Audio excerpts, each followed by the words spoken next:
Meus irmãos, vamos abrir nossas Bíblias no Evangelho segundo escreveu João. Vamos continuar hoje nossa série de exposições, nossa série de exposições no Evangelho de João. A glória do Verbo encarnado. Exposições do Evangelho segundo João. E hoje nós vamos expor a 2 versículos apenas. João 1, os versos 10 e 11. E o título do nosso sermão hoje é O maior desprezo da história, a apostasia de Israel. João 1, 10 a 11. Diz o seguinte a palavra de Deus. Estava no mundo, e o mundo foi feito por ele, e o mundo não o conheceu. Veio para o que era seu, e os seus não o receberam. Amém. Oremos. Nosso Senhor Deus, glorioso, Deus triuno, Deus Pai maravilhoso, obrigado por Cristo, nosso Salvador. Obrigado porque, como cantamos aqui no Salmo 2 e no 110 também, Cristo é o Rei. Cristo é o Rei que governa as nações. Obrigado, Senhor, por seu poder, por sua justiça e por sua graça e misericórdia. Porque por todo o seu caráter, Senhor, fomos recebidos como teus filhos.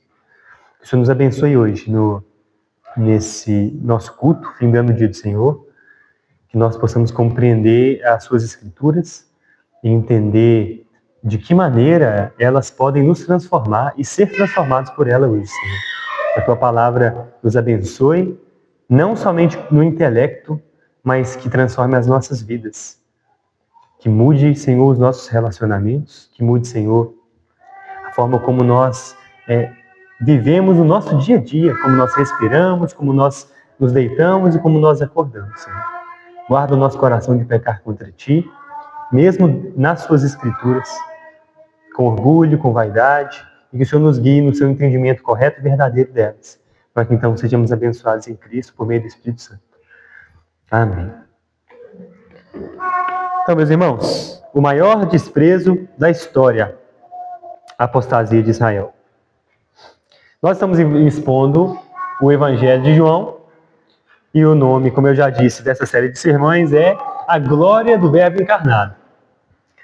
Como nós já vimos, recapitulando um pouco, como nas outras oportunidades, o Evangelho de João é um evangelho não sinótico e tem um propósito à sua escrita, assim como os outros evangelhos também têm. Nós temos 4 evangelhos e todos têm, apesar de tratarem quase dos mesmos assuntos, especialmente os sinóticos, os evangelhos, cada um tem sua ênfase.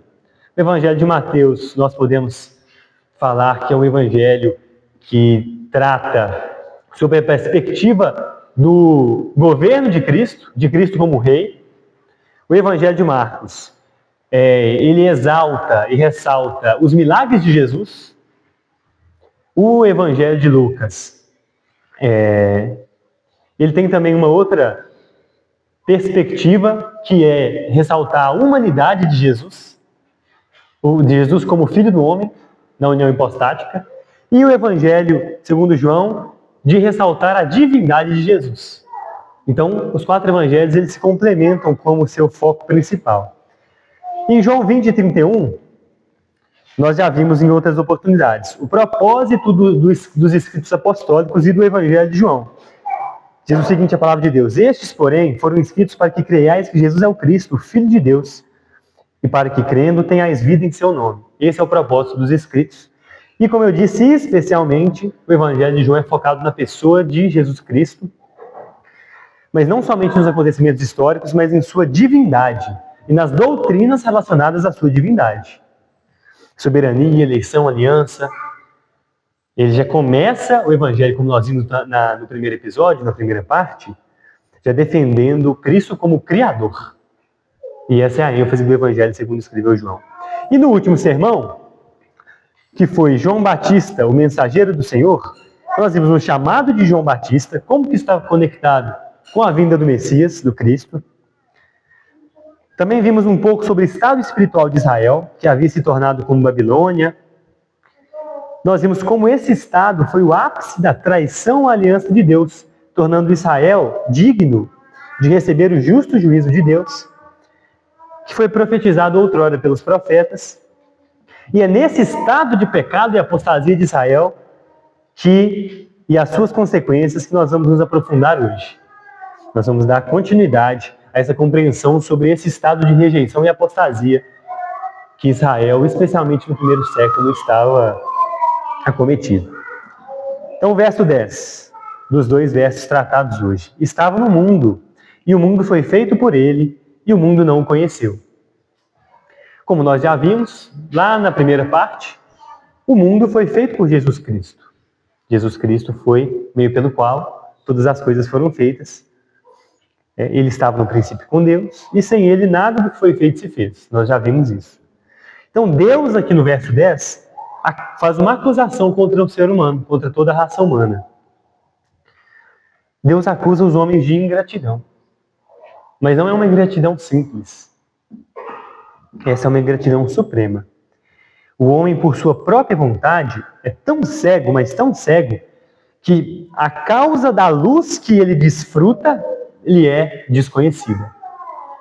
João Calvino, ao comentar esse texto, ele pergunta: o que pode ser mais irracional do que tirar a água de um riacho corrente e nunca pensar na fonte da qual esse riacho flui?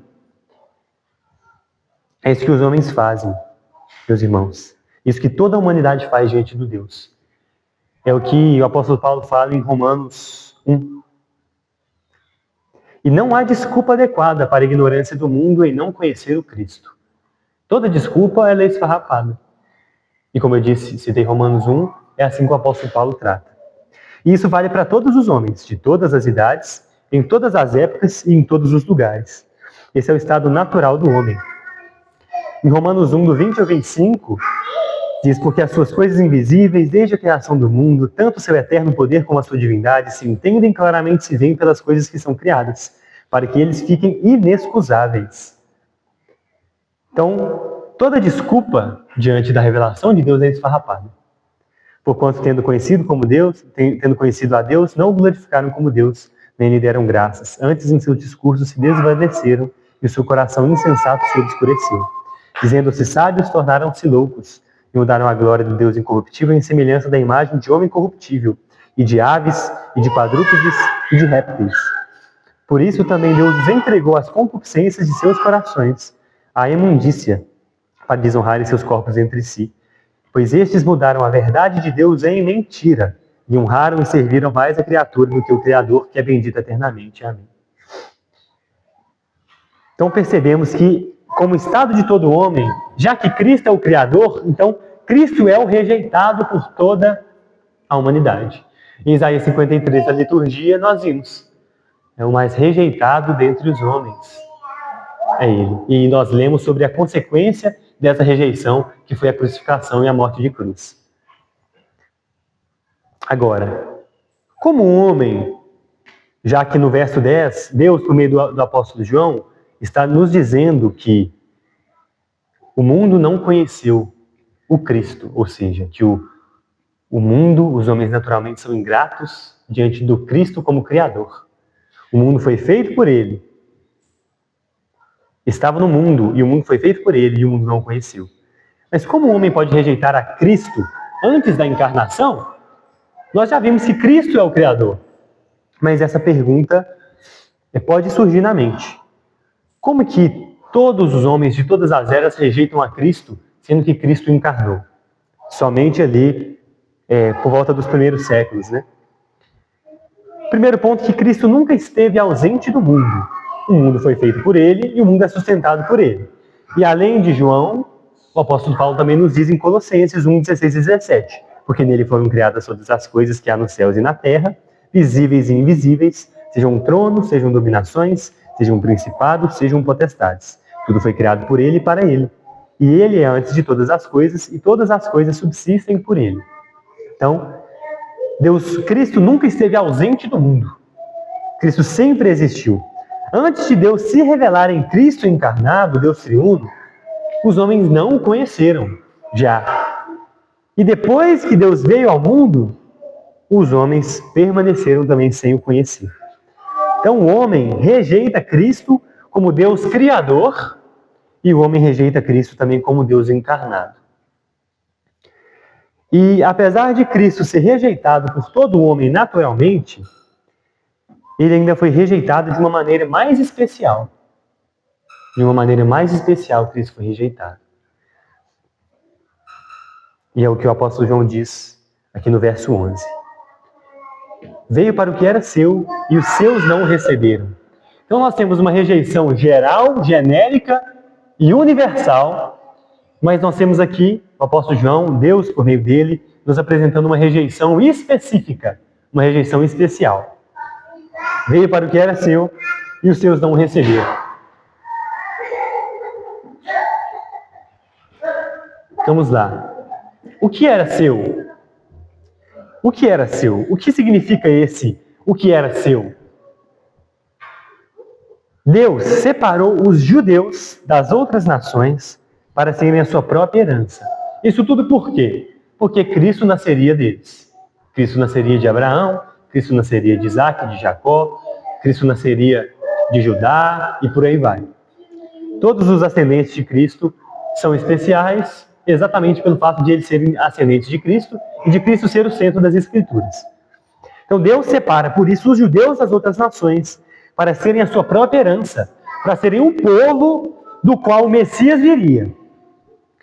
Deus entregou a eles a sua lei, os seus oráculos, os seus sacramentos, os seus profetas, o saltério com as suas canções, o inário de Deus. Deus os separou das outras nações, dos outros povos, deu a eles identidade, deu regras, deu moralidade e os impediu de ser como os pagãos. Deus impediu os judeus de serem, porque se não fosse Deus ter chamado Abraão, Abraão continuaria adorando o Deus Sol e toda a sua descendência também. Deus prometeu dar-lhes o Salvador, a semente, a descendência. Deus prometeu dar o Salvador a Eva, Deus prometeu dar a descendência a Abraão, a Isaac, a Jacó, a Judá e todas as outras promessas do Cristo que viria. A eles, aos judeus, foi primeiro oferecido Cristo, sendo Israel seu povo, a sua própria casa, a casa do Cristo, a casa do Deus encarnado. Ele nasceria de Belém de Efrata. Romanos 2, 9 e 10. Tribulação e angústia sobre toda a alma do homem que faz o mal, primeiramente do judeu e também do grego. Glória, porém, e honra e paz a qualquer que pratica o bem, primeiramente ao judeu e também ao grego. O apóstolo Paulo, em Romanos 2, ele responde sobre as vantagens do judeu. Há alguma vantagem de ser judeu? E ele fala, claro que há. A eles foi dado o Cristo primeiro. Eles têm a primazia dos oráculos da lei, dos sacramentos, dos profetas.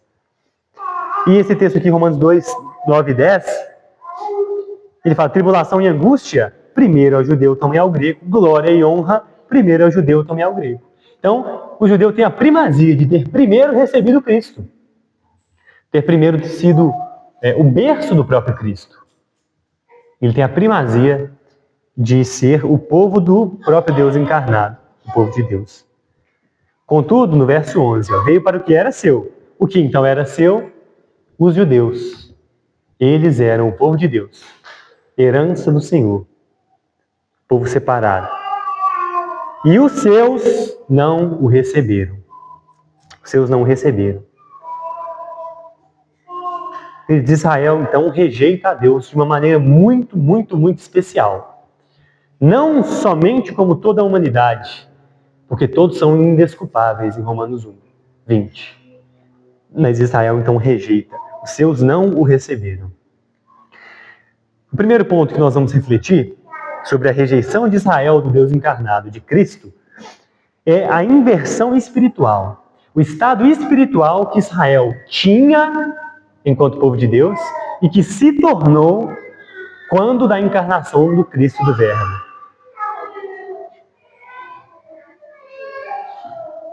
Israel antes, meus irmãos, era o povo perseguido pela Babilônia.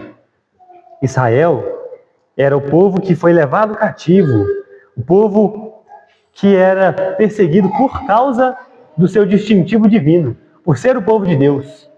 Ele era perseguido. Foi escravizado no Egito, guerreou com outras nações em nome de Deus. Mas Israel se torna, como a gente já viu no último sermão, a Babilônia de Isaías, que Isaías profetiza contra o seu livro. Israel se torna o Israel do rei Acabe, contra o qual profetizou o profeta Elias. Israel de Acabe e de Jezabel. Israel, agora, com essa inversão espiritual, ele se torna o Egito de Moisés. Isaías 1, do 2 ao 4. Ouvi, ó céus, e dá ouvidos, tu, ó terra, porque o Senhor tem falado. Criei filhos e engrandeci-os, mas eles se rebelaram contra mim. O boi conhece o seu possuidor, e o jumento a manjedoura do seu dono. Mas Israel não tem conhecimento, o meu povo não entende. Ai, nação pecadora, povo carregado de iniquidade, descendência de malfeitores, filhos corruptores, deixaram ao Senhor, blasfemaram o Santo de Israel, voltaram para trás. Isaías 1, agora o verso 9. Se o Senhor dos Exércitos não nos tivesse deixado algum remanescente, já como Sodoma seríamos e semelhantes a Gomorra. Então, além de parecer com todas essas nações que eu disse, Isaías também fala que Israel estava parecendo com Sodoma e Gomorra, meus irmãos. Isaías 1, agora no verso 21. Como se fez prostituta a cidade fiel, ela que estava cheia de retidão, a justiça habitava nela, mas agora homicidas. Nela habitava a justiça, agora nela habita homicídio. Homicidas habitam agora na cidade de Israel. Então Israel, como liderança, como geografia, eles deixaram de ser o lugar da presença de Deus e se tornaram o lugar da opressão e da tirania contra o Messias, contra o próprio Deus. Israel, que, como eu disse, era perseguido pela Babilônia, foi escravizado pela Babilônia, pelo Egito, se tornara os perseguidores de Deus e do povo santo. Se torna a prostituta, como Israel de Acabe e Jezabel. Se torna inimigo de Deus, como o Egito e Faraó. E o primeiro paralelo que nós temos com o Egito, da nação de Israel com o Egito, é o infanticídio. Vocês vão se lembrar que quando Moisés nasceu, Faraó mandou matar todos os bebês. Isso está em Êxodo 1, do 15 ao 22. E em Belém, isso aconteceu com Jesus. Isso está em Mateus 2, do 13 ao 16. E assim como aconteceu com Moisés, também aconteceu com Cristo. Mas agora, o opressor que mata os bebês governa dentro de Israel. Herodes. Herodes é o governante de Israel. Ele é o líder dos judeus, o governante dos judeus. Antes foi Faraó, agora Herodes, o líder dos judeus. Ele manda matar todas as crianças. Inclusive, ele persegue o próprio Cristo quando ainda bebê. Mas pode surgir uma pergunta, meus irmãos. Herodes não era judeu? Era? Por que então que ele perseguia? Qual que é o problema de um rei não judeu perseguir então o Messias? E isso então é culpa dos judeus? De que maneira isso é culpa dos judeus, né? Herodes não era judeu. Ele era descendente de Esaú. Mas Herodes governava os judeus para o Império Romano. E a liderança israelita era corrupta e estava aliada a Herodes. Ele era um rei aceito pelos judeus.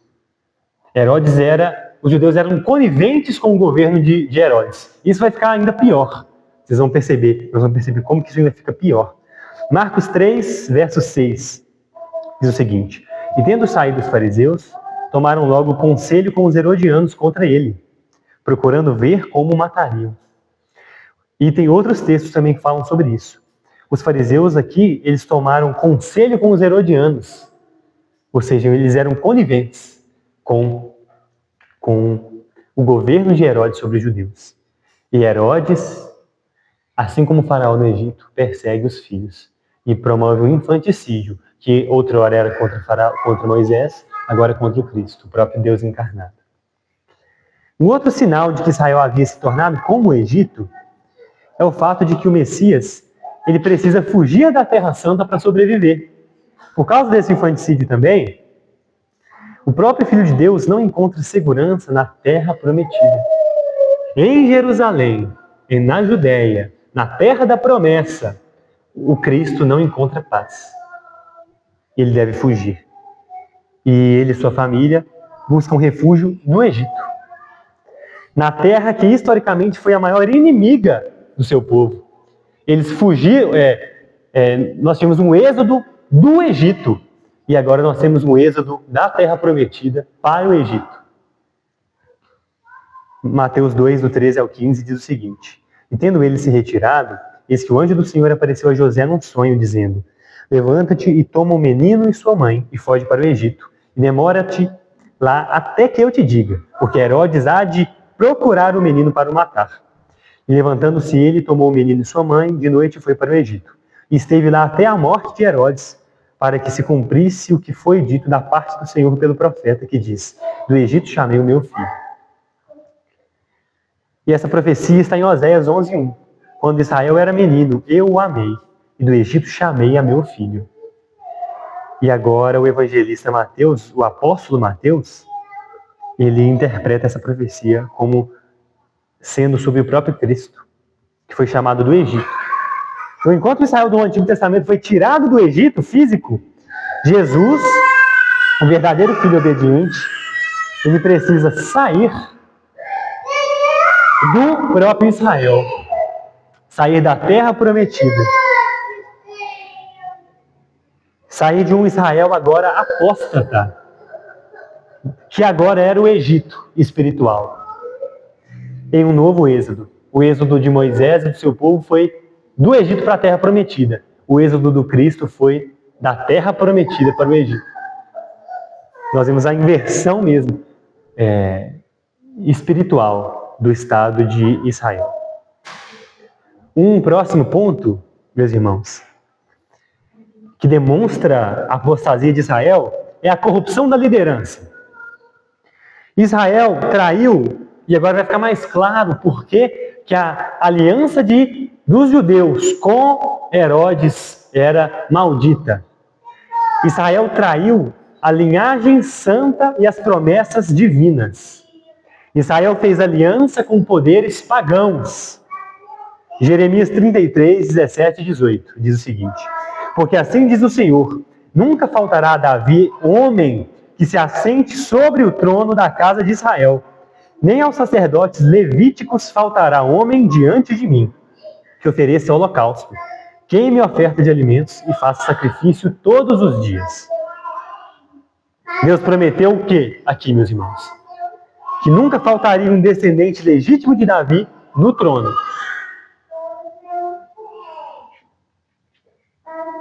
Porque Herodes estava governando os judeus. Tem bem. Herodes não era da linhagem de Davi, como nós já vimos. Nem sequer ele era um descendente de Jacó. Ele era de Esaú, descendente de Esaú. Mas ele chegou ao poder por meio de uma aliança política espúria com os romanos, sendo os judeus coniventes com tudo isso. Eles se submeteram. E ao aceitar e se submeter a um rei idumeu, idumeu significa herdeiro de Esaú, da casa de Esaú, imposto por Roma, a nação de Israel chancelou a rejeição ao modelo de liderança e governo estabelecido por Deus. Deus disse: um descendente de Davi governará o meu povo. Mas o povo não quis. Assim como essa promessa foi rejeitada, essa promessa, meus irmãos, Jeremias faz ela aqui, especialmente, mas ela foi feita para ajudar. Israel, quando ele está velho, ele profetiza sobre cada um dos 12 filhos. E sobre Judá, ele diz que o cetro estaria erguido, que de Judá viria o seu cetro. E a primeira rejeição dessa promessa, ela acontece em Samuel, em 2 Samuel, quando um rei que não era da tribo de Judá é ordenado, é ungido como rei, é escolhido pelo povo. Quem era esse rei? Saul, benjamita. O rei Saul era benjamita. Então essa promessa foi quebrada lá. Jeremias, então, Deus, por meio de Jeremias, renova essa promessa e agora, de novo, mas pior do que um benjamita, era um governador, era um descendente de Esaú. Nem filho de Jacó ele era. Então, Israel agora chancela a rejeição do modelo de liderança de Deus, que foi estabelecido por Deus. Quem era, então, para ser rei de Israel? Meus irmãos, quem era para ser rei de Israel? Vamos abrir lá em Mateus 1. Mateus 1, nós lemos no primeiro culto vespertino a genealogia de Jesus. Vamos fazer a leitura aqui de Mateus 1. Do verso 1 até o verso 16. Eu vou dar uma resumida aqui. Livro da geração de Jesus Cristo, filho de Davi, de Abraão. Abraão gerou Isaac, Isaac Jacó, Jacó Judá, daqui a promessa. Judá Tamar, Pérez, Zerá, Esrom, Arão, Aminadab, Nasson, Salmão, Boaz, Obed, Jessé. Jessé gerou o rei Davi, Salomão, Roboão, Abias, Asa, Josafá, e aqui todos os reis ali do Reino do Sul. Josafá, Jorão, Uzias. Isaías profetizou na época do rei Uzias, na época de Jotão e na época de Acás. Acás gerou Ezequias, Manassés, Amon, Josias, Jeconias, Salatiel, Zorobabel, Abiúde, Eliaquim. Eliaquim gerou a Azor. Azor gerou Sadoc. Aquim, que gerou a Eliúde. Eliúde gerou Eleazar.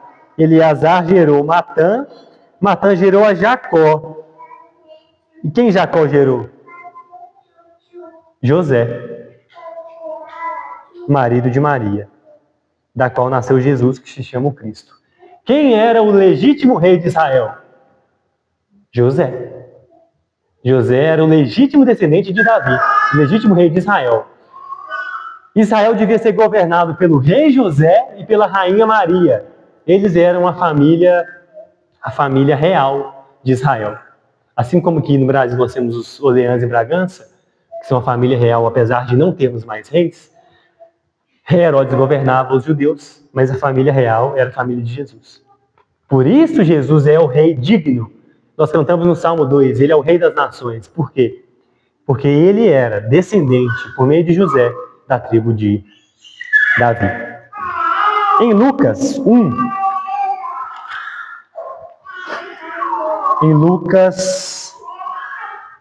não em Lucas 1, mas em Lucas, nós temos outra genealogia. Em Lucas 3, 23.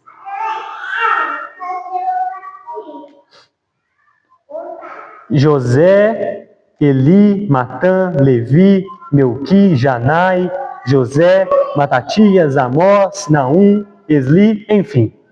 São nomes diferentes, são outros nomes. Por quê? Essa aqui é a ascendência de Jesus do lado de Maria. Lucas expõe a descendência do lado de Maria e Mateus expõe a ascendência de Jesus, as genealogias do lado de José. Por isso os nomes são diferentes aqui.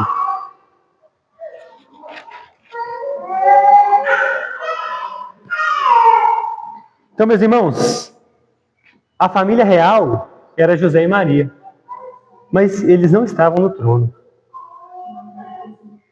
o povo havia novamente rejeitado o rei da tribo de Davi. Um outro ponto, meus irmãos, é que a liderança de Israel, ela possuía o conhecimento intelectual das profecias. Mas ela usou essa informação para ajudar na tentativa de assassinato do Messias. Percebam, quando os magos chegam perguntando pelo rei dos judeus, a Herodes, Herodes e toda Jerusalém se perturbam. Vamos abrir lá em Mateus 2, do 1 ao 6. Mateus 2, do 1 ao 6. E tendo nascido Jesus em Belém da Judéia, no tempo do rei Herodes, eis que uns magos vieram do Oriente a Jerusalém, dizendo: Onde está aquele que é nascido rei dos judeus? Porque vimos a sua estrela no Oriente e viemos adorá-lo.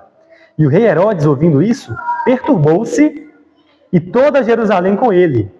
E congregados todos os principais sacerdotes e os escribas do povo, perguntou-lhes onde havia de nascer o Cristo.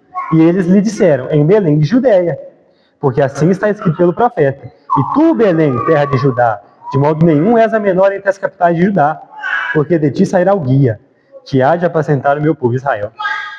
Os sacerdotes conheciam a profecia. E quando Herodes pergunta para eles,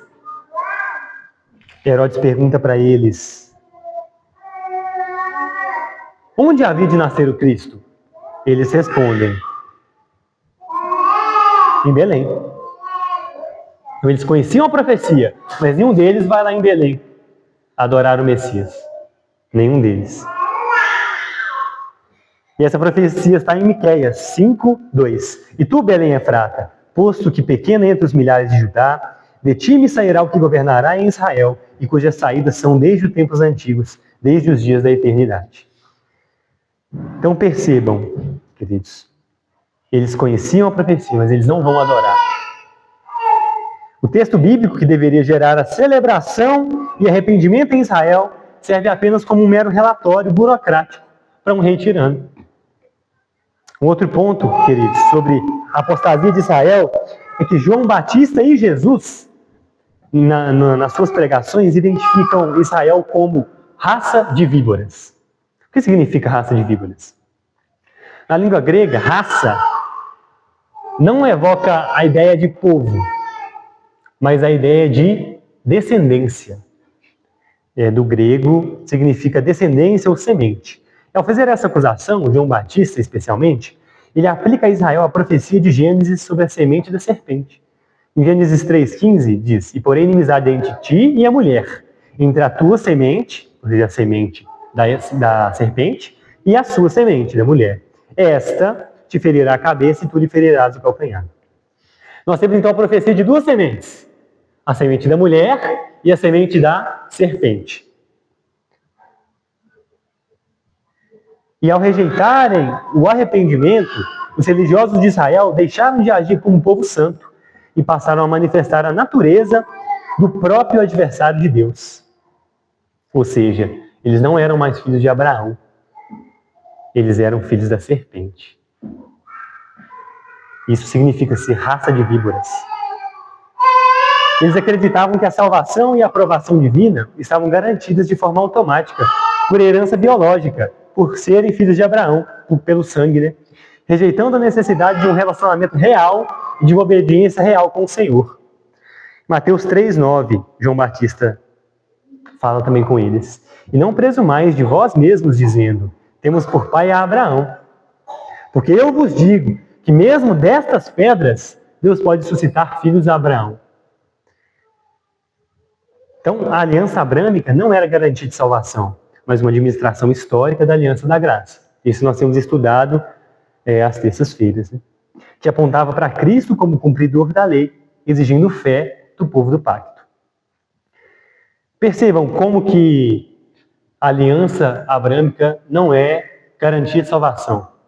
Ismael, filho de Abraão, Esaú, neto de Abraão, apesar do vínculo de sangue, foram transgressores da lei e rejeitados da aliança por não possuírem a fé do coração. Então, eles eram raça de víboras. Eles não eram sacerdócio real, nação santa, povo separado. Eles eram raça de víboras. Outro aspecto, meus irmãos, é que eles mataram os profetas, decapitaram o próprio João Batista, perseguiram os apóstolos e, não contentes ainda, eles mataram o próprio Deus.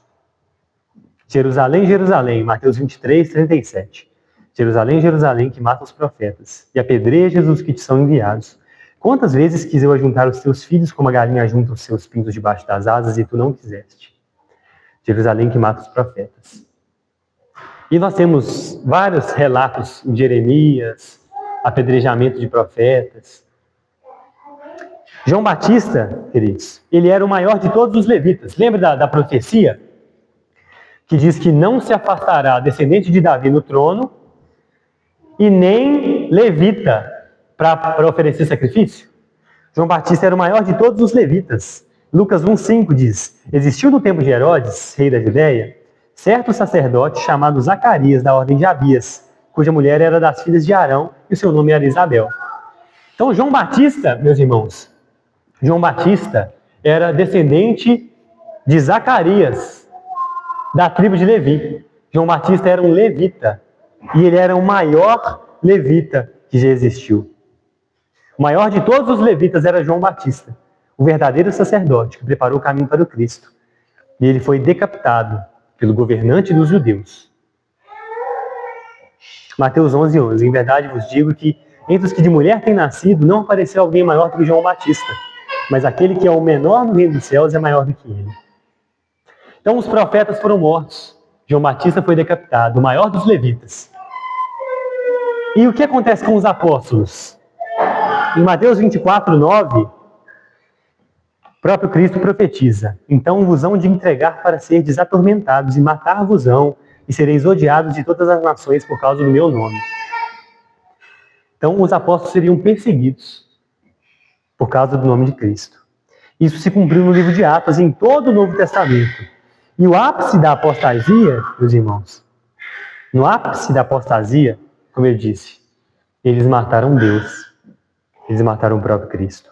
Atos 2:23. A este que vos foi entregue, pelo determinado conselho e presciência de Deus, prendestes, crucificastes e mataste pela mão de injustos. Mateus 27:25. E respondendo todo o povo, disse: todo o povo de Israel gritou, meus irmãos, o seu sangue caia sobre nós e sobre os nossos filhos. Barrabás, solte Barrabás. Então Israel deixou de ser filho legítimo de Deus. Deixou de ser povo de Deus. E foi julgado por isso. E o último ponto, para nós percebermos a apostasia de Israel, é o julgamento vindouro sobre essa nação apóstata. Como consequência dessa rejeição persistente de Israel, o Israel físico é tratado profeticamente como um império pagão que sofreria as pragas e o juízo de Deus. A rejeição a Deus foi tão persistente, mas tão persistente, que a paciência divina com a estrutura de Israel chegou ao limite. Agora Israel estava sendo tratado por Deus com o mesmo rigor de juízo que foi aplicado a nações inimigas, como Sodoma e o Egito. Mateus 3:10. E também agora o machado está posto à raiz das árvores. Toda árvore, pois, que não produz bom fruto, é cortada e lançada no fogo. Esse juízo de Israel foi profetizado por profetas no Antigo Testamento também, especialmente por Daniel. E Jesus também profetiza sobre essa destruição de Israel, que seria marcada, dentre outras, pela destruição do templo. Então, especialmente nós temos Jesus com seu sermão profético em Mateus 24 e em Lucas 21, descrevendo como se daria esse juízo recebido por Israel, o juízo exercido por Deus contra Israel.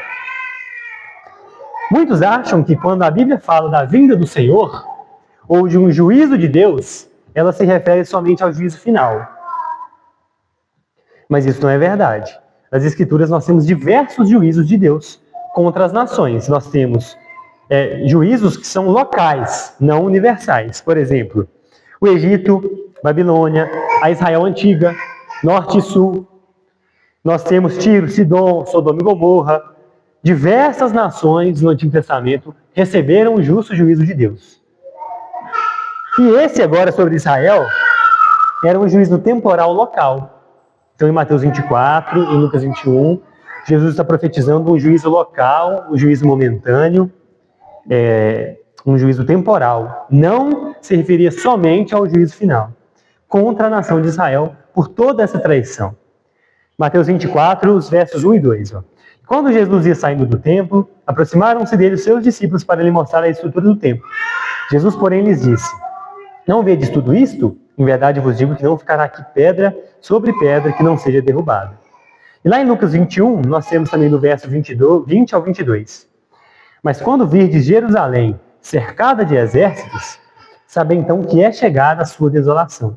Então os que estiverem na Judéia, fujam para os montes. Os que estiverem no meio dela, saiam.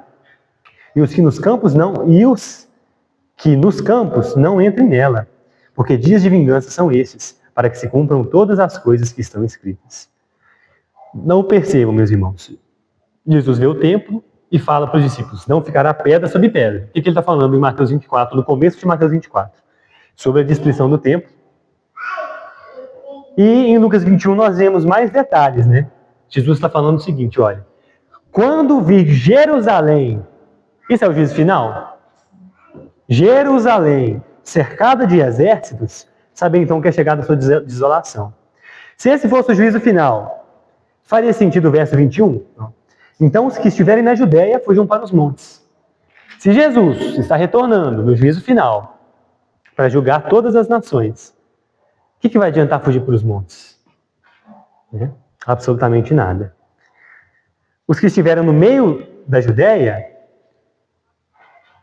saiam. O que vai adiantar sair da Judéia se o juízo é global? E os que estiverem nos campos, não entrem nela. Permaneçam nos campos, porque nos campos vocês estarão salvos. Ora, que juízo global é esse? E em Mateus 24, 34, tem outro sinal temporal que Jesus dá sobre esse juízo que Israel receberia, que seria marcado pela destruição do templo. Em verdade vos digo que não passará esta geração sem que todas essas coisas aconteçam. Então, o marco temporal é esta geração. Em Mateus 10, lá no capítulo 10 antes, verso 23, Jesus diz: quando, pois, os perseguirem nessa cidade, fugi para outra. Porque em verdade vos digo que não acabareis de percorrer as cidades de Israel, Jerusalém, Judéia, Galileia, Belém, sem que venha o Filho do Homem. Então o Filho do Homem virá antes que vocês percorram todas as cidades de Israel. Então percebam, a vinda do Filho do Homem, esse é o juízo final? Em Mateus 16, 27 e 28, porque o Filho do Homem virá na glória de seu Pai, como seus anjos, e então dará a cada um segundo as suas obras. É o juízo final? Vamos ver, verso 28. Em verdade vos digo que alguns há dos que estão aqui, dos apóstolos, que não provarão a morte até que vejam vir o Filho do Homem no seu reino. Então, alguns dos apóstolos estariam vivos quando o Filho do Homem viesse no seu reino. Alguns dos discípulos e apóstolos que estavam ali. E esse juízo, meus irmãos, foi executado. O templo foi destruído por volta do ano 70 depois de Cristo, na guerra judaico-romana. Com a destruição do templo, as antigas formas de adoração, cumpridas e abolidas em Cristo, foram completamente cessadas. Então, eis a pergunta: o que eu tenho a ver com isso? O que a destruição do templo, o que esse juízo que Israel sofreu é relevante? Por quê? Primeiro porque ele mostra, como nós estamos vendo na sequência, como Israel se tornou apóstata, e isso criou uma necessidade, isso criou uma possibilidade temporal, maravilhosa, que nós vamos ver no próximo sermão, na parte 5, nos versos 12 e 13. Veio para o seu povo, não receberam, mas aqueles que o receberam. Mas além disso, isso nos mostra que a perfeição da inauguração da nova aliança, ela é perfeita, que essa inauguração da nova aliança é perfeita. Com a destruição do templo, As antigas formas de adoração, sacrifícios, as festas que aconteciam no templo, foram cumpridas e abolidas em Cristo. Isso nós sabemos, teologicamente nós sabemos. Mas como que isso aconteceu no templo? Com a destruição do templo. Desde a destruição do templo, os judeus nunca mais ofereceram sacrifícios, como outrora ofereciam na antiga aliança. Nunca mais houve sacrifício no templo. Não houve mais reconstrução de templo, nunca mais houve. E a nova adoração, que foi inaugurada no novo templo, por meio da descida do Espírito Santo, em Atos 2, então foi plenamente estabelecida. Então Cristo nasce, encarna, nasce, vive, morre, ressuscita e é ascendido ao céu. Então, ele vive, reina e governa. E ele envia o seu Espírito Santo, que inaugura a nova aliança e a nova adoração no novo templo, e nós somos chamados então de templo do Espírito Santo. E com essa nova adoração inaugurada, faltava ainda mais uma coisa, que era a cessação dos antigos meios de adoração sacrificial. E isso acontece por meio desse juízo, merecido por Israel. Então, meus irmãos, conclusão e aplicação para nós. Nós vimos como o povo de Deus rejeitou a Deus. Como que um povo que era seu, que era perseguido, se tornou perseguidor do próprio Deus e dos seus amigos, dos seus melhores amigos, os profetas, os apóstolos. E Israel possuía todos os privilégios externos da fé. Então, o culto prescrito por Deus, e especialmente os salmos, as leis, e ainda assim ele foi entregue aos seus delitos e pecados a ponto de rejeitar o Messias, de tal maneira que o perseguiu e o matou, como aos seus apóstolos, como mataram também os seus discípulos, como mataram os seus profetas. Então, meus irmãos, não basta então carregar o nome de cristão, frequentar a igreja, possuir conhecimento teológico. É necessário possuir uma fé verdadeira, viva e operante, marcada por um arrependimento sincero, por uma confiança plena em Cristo e uma comunhão real com Deus. Ser filho de Abraão pelo sangue não significa absolutamente nada. Ai de nós, que somos reformados e presbiterianos, se não tivermos a fé verdadeira no Cristo. Segundo, meus irmãos, que Cristo não é apenas o Salvador manso e humilde, mas ele também é um juiz e rei soberano sobre as nações. Israel rejeitou o Messias e sofreu o justo juízo de Deus, mostrando que ninguém pode desprezar o Senhor sem consequências. E na liturgia aqui, irmão William nos destacou que como nós podemos desprezar o nosso Senhor implicitamente, por meio das nossas ações, do nosso coração, da nossa ingratidão. Não há impunidade para quem rejeita o Messias. Olha como que ele tratou os israelitas. E o mesmo Cristo que oferece graça, ele também governa a história com autoridade e santidade. Por isso, nós não devemos viver uma fé superficial, mas reconhecer Cristo com temor, com arrependimento, com verdadeira submissão. Ele é o Senhor diante de quem reis, povos e homens prestarão contas. E somente aqueles que o recebem pela fé encontram segurança e paz. Se não tivermos temor e confiança absoluta nele, receberemos o terrível juízo, como Israel também recebeu. Oremos então. Nosso Senhor Deus, sublime e soberano Senhor, obrigado, Deus, por tamanha justiça que o Senhor exerce contra os seus inimigos. O Senhor é o Cristo, Senhor, o Rei que governa as nações. O Senhor é o Rei que governa com mão forte. Seus inimigos são colocados por escabelo dos seus pés, Senhor. Não há quem possa permanecer de pé diante da sua face, da sua ira. Ai de nós, Senhor. Ai das nações. Ai de Igarapé, de Minas Gerais. Ai do Brasil. Ai de todo mundo, Senhor, se o rejeitar. Obrigado, Deus, por Cristo, pela sua graça e misericórdia, porque não podemos contra o Rei dos Reis. Não podemos contra o Deus encarnado. Não podemos contra o Rei da Glória, Senhor. Maravilhoso é o seu juízo, a sua lei, os seus caminhos. Que o Senhor nos guarde, Senhor, da apostasia. Nos guarde, Senhor, de ser cristãos nominais. Nos guarde, Senhor, do orgulho e da vanglória, só pelos títulos. E nos faça, Senhor, como o Senhor disse que poderia fazer com pedras, filhos de Abraão. Faça-nos filhos de Abraão pela graça, Senhor, em Cristo. Nos dê a fé no Cristo, Senhor, para que nos apropriemos da sua salvação. Obrigado, Deus. Nos livre, Senhor, do nosso mal e do nosso pecado. Nos dê a Cristo e dê Cristo para nós, Senhor. De forma que não sejamos réus do justo castigo que nós merecemos como Israel, Senhor. Visto que nós também rejeitamos a Cristo naturalmente, com nossas obras, pensamentos e palavras. Mas não, Senhor, que a nossa rejeição de Cristo seja punida nele próprio, para que então sejamos feitos seus filhos e elevados ao céu como Cristo, glorificados como Ele, sendo um com Ele, Senhor, em unidade.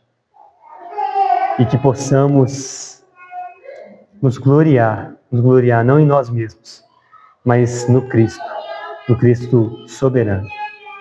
Nós oramos em nome dele, Senhor, o Rei dos Reis, Senhor dos Senhores, que governa as nações.